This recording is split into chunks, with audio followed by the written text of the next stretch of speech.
Welcome to the Fantasy Wise Guys, where we make smart moves so you don't have to. We are your hosts, Myke Meals, alongside my man, Joey Puma. Today is April 2nd. I think I got the date right this time. I think you did too. I did. Sometimes I messed that up. Hey, listen, it's, almost 11 o'clock at night here. I've been It's about to be April 3rd. Yeah, for real. And which means actually in about an hour, officially we're 3 weeks away from the NFL draft. Yes. Big news. Excitement. I know. And so be sure to like, subscribe, comment. Let us know what you like. Let us know what you've been thinking about these past episodes. We've been doing, a good job behind the scenes trying to keep you guys informed, trying to get as much information as possible. It is hard during the off season. There's not a lot happening. Like even today, there's not much news going on yet. We haven't caught up. So Rodgers still hasn't signed anywhere. No. We still go off the reports that he's been dicking around with DK. But other than that, I feel that it's just tantalizing. We talked about it in last show. It's like he's just holding up the carrot, holding up the cookie, whatever you want to call it, just to be in the news. It's time to make a decision. And the Brett Favre 2.0, nobody's liking it. Well, bro, you're a big off-season guy. Well, big football guy, should I say. Yeah. So, during the off-season, are you going through some sort of withdrawals right now or anything?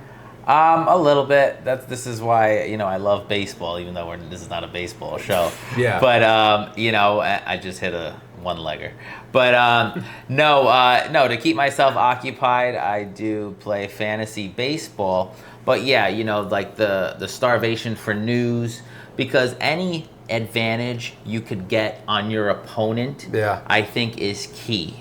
It is key because to become a good fantasy player, it's not about having one good season. It's about having seasons and gaining the tendency of your fellow owners in the league and knowing, okay, hey, look, this is a player that's coming off of injury. They might be better, a la Stephon Diggs maybe, or whoever.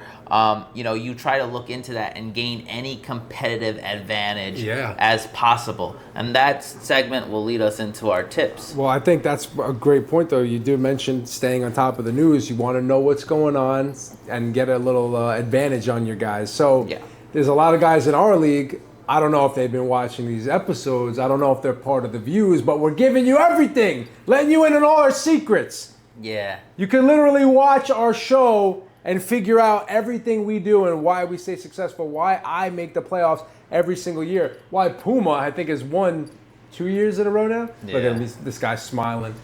What, you're smiling too? What are you looking at?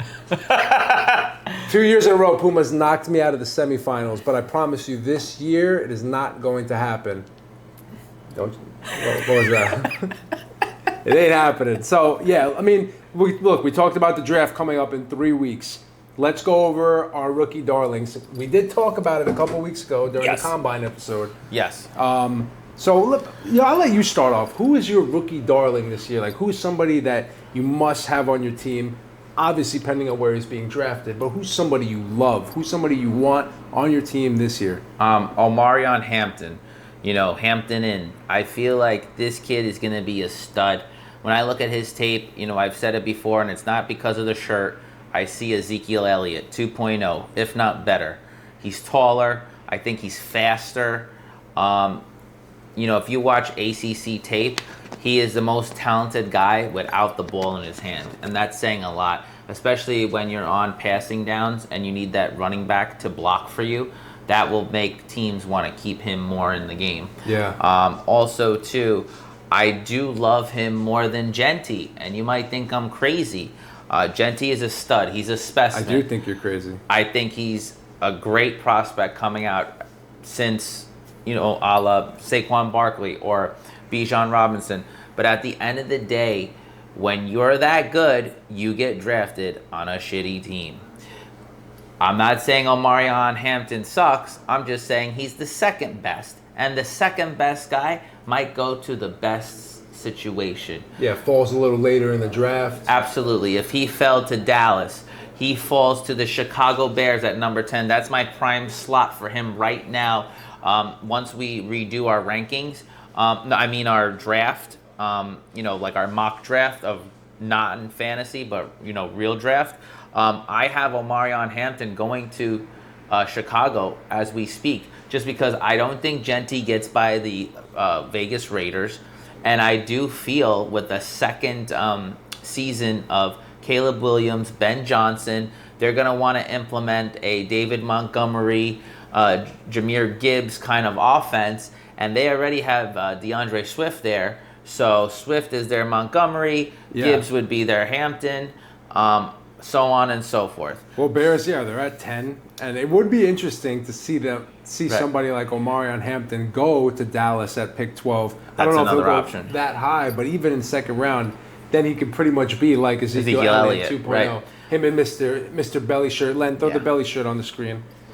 So, always eating. That's the thing for me is that, like, I guess he's kind of grown on me because originally I was a little skeptical of, like, his ego. Prospect. But that's the thing is that when you watch him play, you see his stats from last year, 281 carries, 1,660 yards, 15 touchdowns, and basically 6 yards a carry. I mean, the guy's a stud. I don't know if it's the number. Like a monster. I don't know if it's the number 28 or what, but I don't even think a great comp. I mean, yes, a great comp is Ezekiel Elliott, but an even better one, Adrian Peterson. And I know that's high praise, but just the body type reminds me of a young AD all day.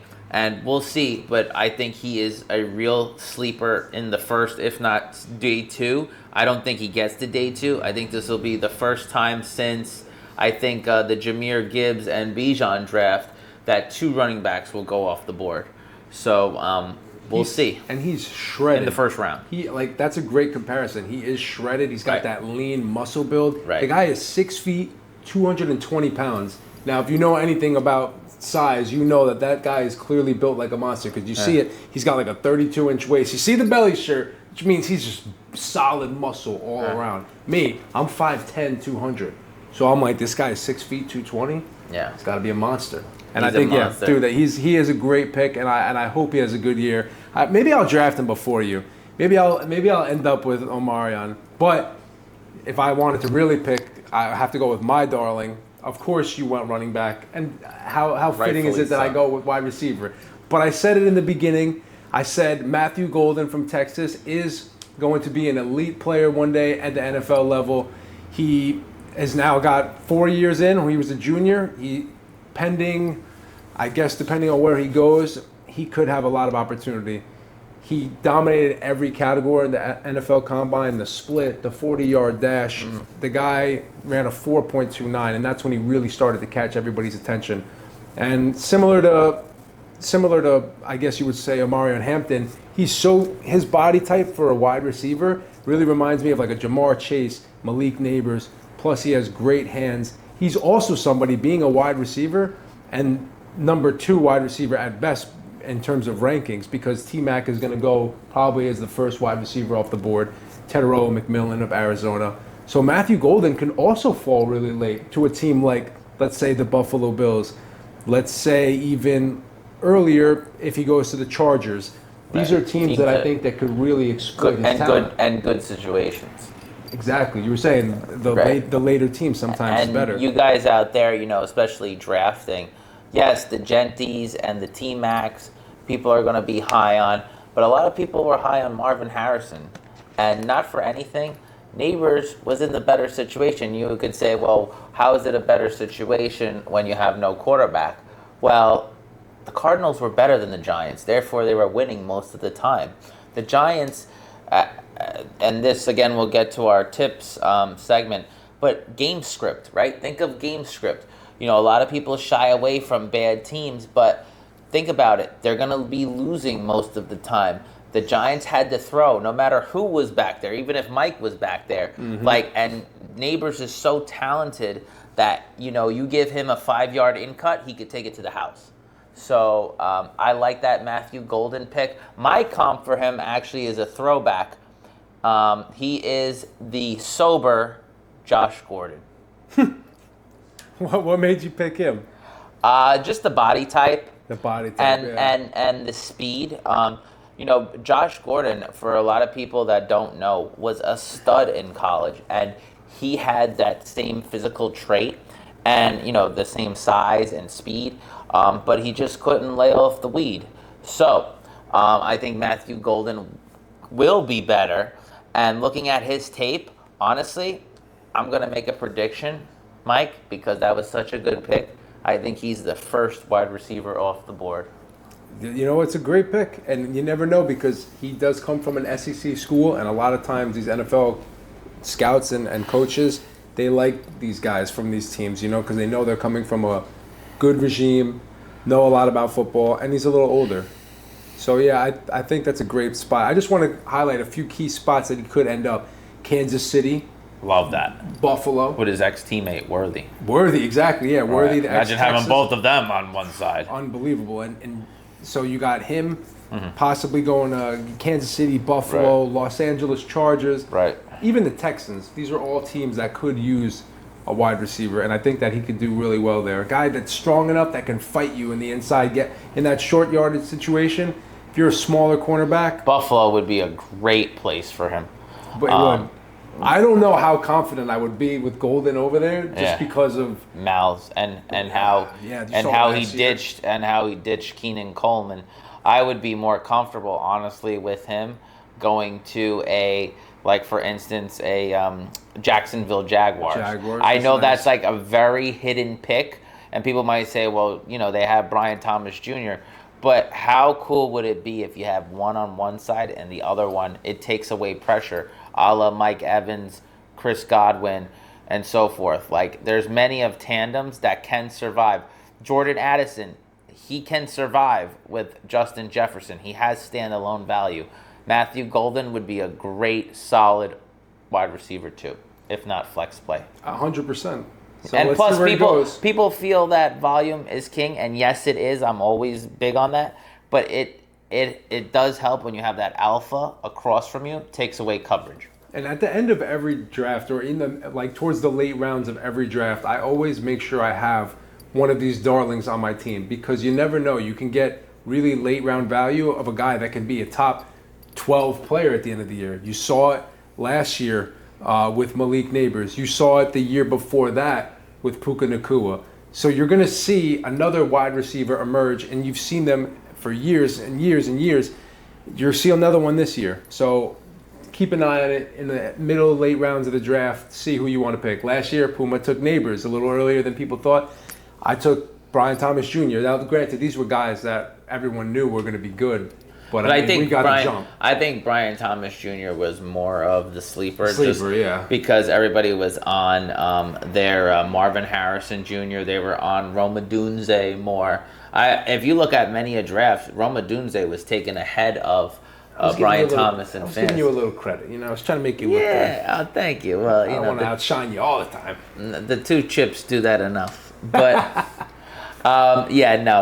made some great points there, and I love that pick. So let's go into, I guess, our Dynasty running back keeper segment. Since you went first last time, I'll go first this time.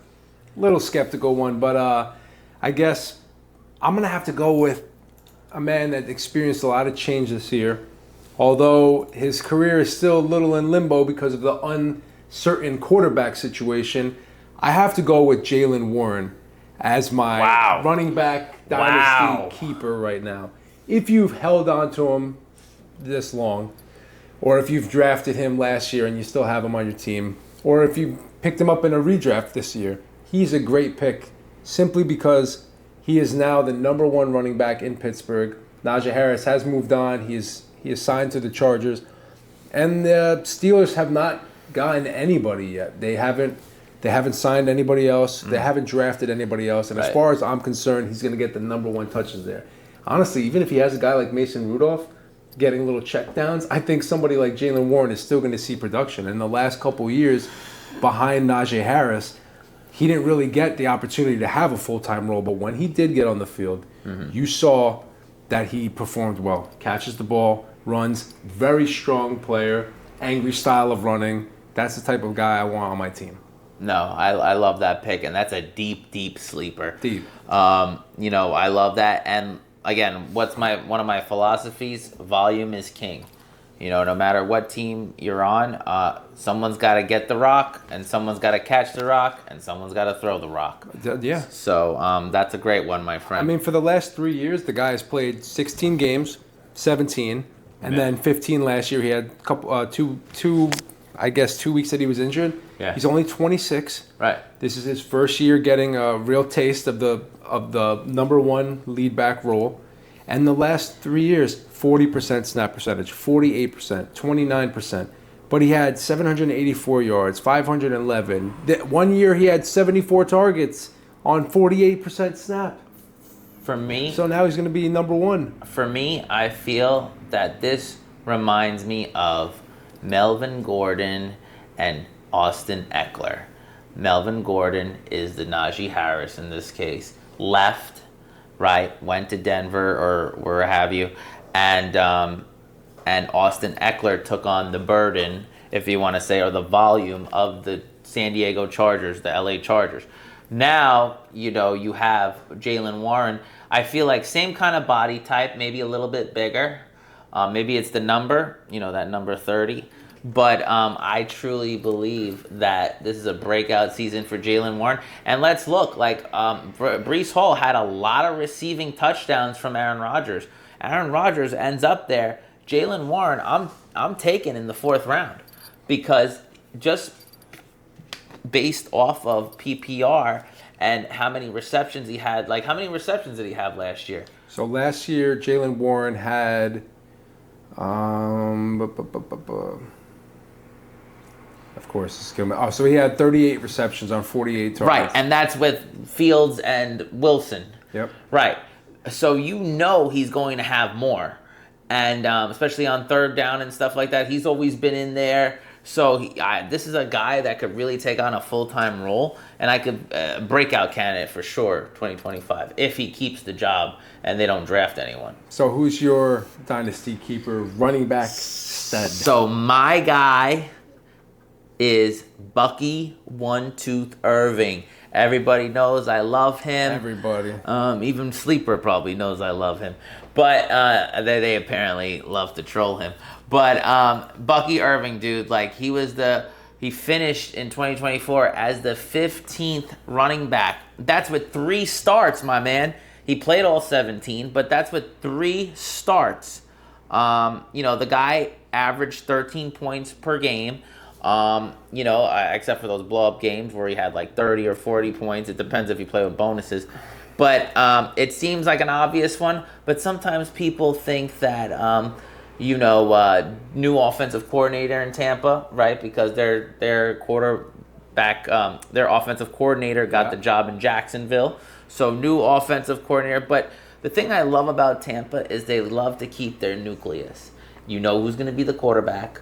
You know Mayfield has rapport with him, loves to check it down to him. You know now that towards the end of the season, they started giving Bucky the ball more. They started running him a lot, especially in that playoff game against the Commanders. Even though they lost, they were still establishing the run. And again, defensive-minded coach, Todd Bowles, loves to play defense, loves to run the ball. You have those 2 targets on the end. I think it's a great pick, and I think you got him at a really cheap price last year. Yeah. So keeping him is a no-brainer. Yeah, and honestly, finishing at the RB15 with only 3 games starting is unbelievable. 1,122 yards and 8 touchdowns. Yeah. And my comp for him is Kamara 2.0. Just because that he just has that shiftiness. And he, like, when you watch him, and the guys like him and Jahmyr Gibbs, like they literally glide through the tackles. Yeah. You know, side to side. You know, and the best part of their game is they receive. And if you could get a running back that can receive, all power to you. You've done a great job. Yeah, he kind of came out last year similar to how Devon Achane came out 2 years ago. Mm-hmm. Like, you know, fiery speed. Every time he touched the ball was lightning. Big plays constantly.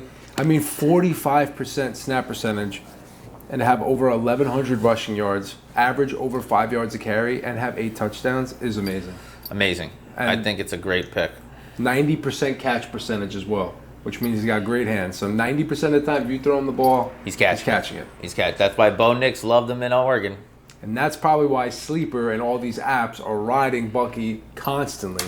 He is surely amazing. I'd love to see what he's going to do this year. What about your boy that's ahead of him? Boring. What's his name? Rashad White? Yeah, nah. I mean, again, I think he's just an extra piece. Yeah. He comes in to relieve him. You know how the NFL is going. There's no true bell cow, other than Barkley. But other than that, they even tried to mix in some Shipley here and there. But I believe that going forward, Bucky is the guy. So right now, Devon Achane is technically ranked 2 players ahead of him in terms of running back ADP. Right. Devon Achane going at running back 4, Bucky at running back 6. Who are you taking? I'm taking my boy Bucky. I think that Devon Achane, I'm going Achane. And I understand why. I just feel that Miami's offense is declining, right? I don't think Mike McDaniels has long in there. If they don't get the ball to Tyreek Hill, I think that's going to be a problem. I think also, too, and this is the biggest question of all, because that Miami offense is very talented, but I think every guy on that offense can literally be hurt and out for the season. Yeah. They are very delicate. They do get hurt. Jalen Waddle, Tua, Tyreek Hill, Achane, they've all had injuries in the past. I just can't spend a high pick like that on Achane. I'd rather pass Achane, give me another wideout, and let me come back for Bucky. They're both great picks, nevertheless. So now this next segment, this was an interesting one because we've talked about this already, about figuring out, who we want to actually draft again next year, who we want to stay away from next year based on, the previous year. So, I mean, it's so crazy that sometimes some players are so desirable one year, then they piss us off to the point where we're done with them. Right. But then something happens, and how do we say it? That once you think you're out. Oh, they pull you back in. So wait, let me redo this. Godfather, I had to set them up there. Part 3. I think I'm out, but then they pull me back in.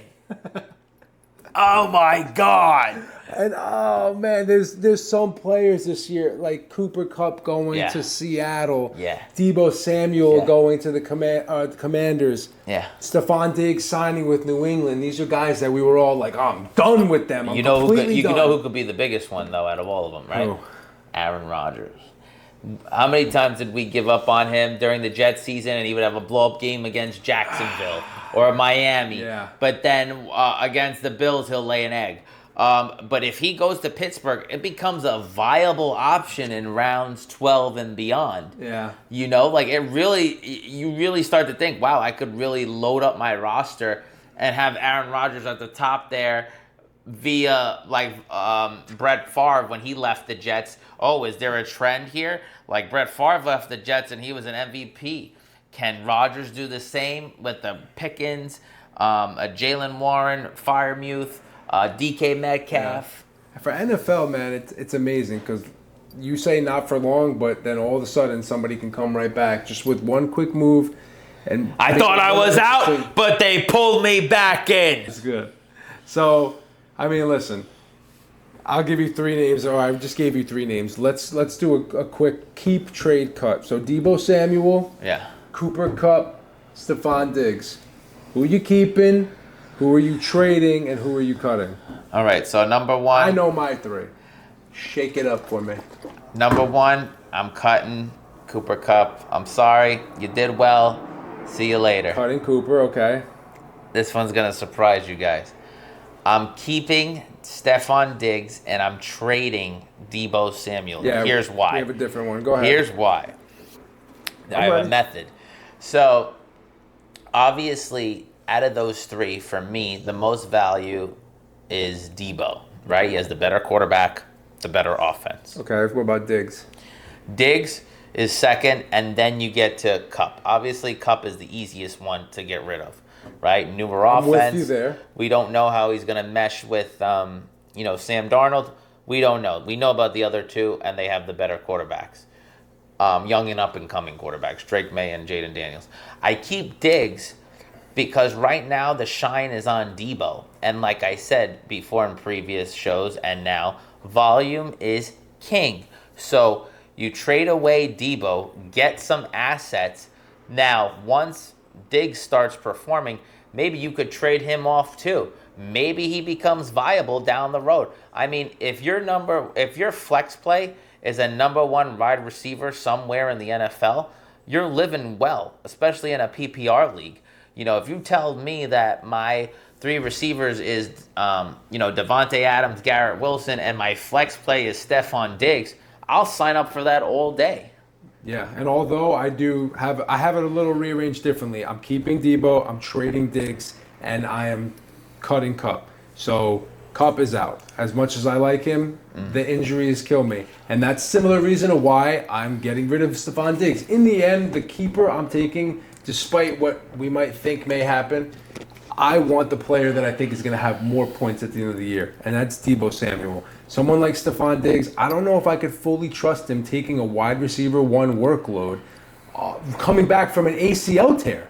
Yeah. And he's already a guy that, listen, all these guys, like I said, there's something about them that you don't want to draft them. They're not desirable. They're stained a little bit, but Deebo, I feel like, gives me the most desirable trait, somebody I'm willing to give a chance on, even if he's not the main guy over there, just because I think he'll play more games. Okay. We can agree to disagree. No, hey, availability is better than ability at the end of the day. We'll make a side bet after the show. Absolutely. We'll do it. Puma's always making little wagers and bets. What do you got going on today? I did have a Volpe for a home run. Anthony Volpe, so he went into baseball. Yeah, man, I'm a big baseball guy, and some would say probably I'm even better at baseball. I know you've said this before. The Yankees are doing great this year, so yeah, so far so good. But again, it's a long season, no Garrett Cole. But hey, this is a football show. Yeah, let's go back to it. So listen, let's give the guys before we go. I say we should give them at least one tip. One tip. I mean, I have one idea for one. I know you do too. Yeah. So let's give them a tip. Let's talk about something. I guess I can go first. So let me go with a draft tip. That's what I'm going to settle with. I was contemplating if I was going to do a draft tip or a game tip. So for draft tip, listen, you'll hear a lot of people talking about players and rankings just like we are today. In the end, if you're an avid football fan, if you pay attention, if you study rankings, trust your instinct and go with your gut. Don't always drink the Kool-Aid. You might hear somebody like going with Deebo Samuel instead of, and you believe in Stephon Diggs. So what do you think? Like, that's where you got to always kind of pick and not get swayed by other people's opinions. You might hear, another show talking, or an ESPN or Matthew Berry, whoever. You might hear them talking about opinions. I've heard all these guys, and you know what? They're always wrong. They're not right all the time. So I bet you there's been times that you've said, I should have went with my gut. I should have drafted this player. I should have started this player. Go with your gut. Take the advice. If you pay attention enough, you watch the games, you study these teams, then you know what to do. Don't get swayed easily. Of course, listen, keep your ears open. You want to know what's going on and stay in tune, but go with your gut, go with your instinct if you've done the research, and you'll feel secure about it 90% of the time. That's a great point. A gut feeling, you never could replace it. I mean, that's how you win a league, honestly, guys. If you just stick to the algorithm and the formula, I mean, sure, you could get by, but at the end of the day, you want to go for ceiling. You want to go for who's got the mostest, right? Yes, it's a little bit of a risk, but at the end of the day, you want to dominate and win. And to win, sometimes you got to think differently. And who's got the biggest outcome? I like that pick. I like that. Thank you, sir. I like that explanation. Mine. What do you got? I know you got something juicy. Mine is solely based on matchups, right? So we go into a matchup. I want you guys to look at your screen or your roster, and you see next to it, it has, let's say, for instance, Jordan Love is facing the Minnesota Vikings, and it's ranked 27, and it's red, right? that would mean that they are the third least to give up points, right? I want you to pay special attention to that. Yahoo, it's the opposite. It would be 3, and it would be Minnesota Red. Every platform is different, but it'll always give you the number and either red, which means stop, think about it. If it's not a plug-and-play guy like a Justin Jefferson, I would think about it, like if it's a Garrett Wilson or something. Green, obviously, a great matchup, right? Let's say if you had the Commanders defense or Tampa defense, and you have, A.J. Brown or whatever wide receiver, Stephon Diggs, then yeah, sure, go for it. And neutral color is just a gray, it just means in the middle, right? It could go either way. But I think it's very keen to stay on top of these things because you want to know the matchup. A lot of people would say to me, Puma, like you won a fantasy league one time and you had Robbie Anderson starting. Well, I knew I needed something different because I was a underdog in that matchup. And I knew that he was playing the Miami Dolphins, who were 31st ranked in DBs in the secondary. So this was 2016, and I won because I wanted a blow-up game, and it just takes one game. Or this is the best one, you'll love this. I had Rashard Perryman from Tampa Bay, and he was playing in Week 16 against the Cincinnati defense. And and he got like 30 points. And no one would think Perryman would. It was because situation. Mike Evans was out. There was no Chris Godwin then. And Deshaun Jackson was on the team and he was out. So it was Rashard Perryman with famous Jameis. Yeah. And, he got that done. So again, not to get off point, but always look up strength of schedule. I feel like that's a really big thing. It's not everything. You still want to take the most talented player. But it's something. No, it's huge, man. Don't undersell it. It is. It's so important, especially if you have two potential starting guys. Right. One guy might have a bad matchup, one guy has a good one. Take a look at that, see some snap percentages, injury updates. Also, too, like dome games, right? Huge. Definitely. The biggest thing and why Devontae Adams is going to be one of the biggest commodities, and even Najee Harris is, look where they are, in LA, SoFi. Yep. They're playing in domes. Most of dome teams are in the AFC, the NFC, I'm sorry. You have Arizona, you have Detroit, so on and so forth. Obviously, LA, both LA teams, so in the NFC conference, Dallas, you have teams that have domes, a lot more domes than the AFC. They take advantage of that. A good quarterback, carpet play, no precipitation. Like, you have to think of these things. Think outside the box, not conventional. We had a dome situation last year. I remember I was like in a debacle. I don't remember exactly who it was, but it was either starting a Cooper Kupp or Marvin Harrison, basically. I think that's what it was. And I remember talking to Puma about it. It was in another league that I was in separately. And, little meeting at the round table, the wise guys got to get together, and I said, listen, man, who are we thinking here? And we came up with, like, listen, these guys are playing in a dome.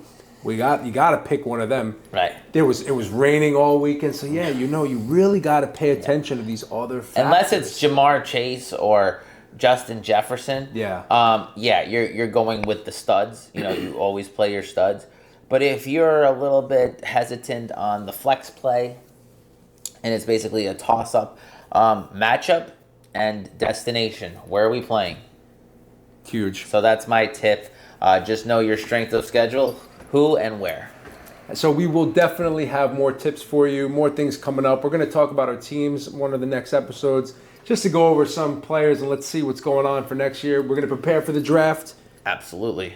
That's coming up. So be sure, again, subscribe, like, comment, follow us on Instagram, Fantasy Wise Guys. You should see a whole bunch of posts coming up within a week. Go on our website, www.thefantasywiseguys.com. Be sure to subscribe to the newsletter. But again, man, thanks for being with us. This is episode 11. We are your hosts, Myke Minos, alongside Puma. What do you got to say, bud? Master your game.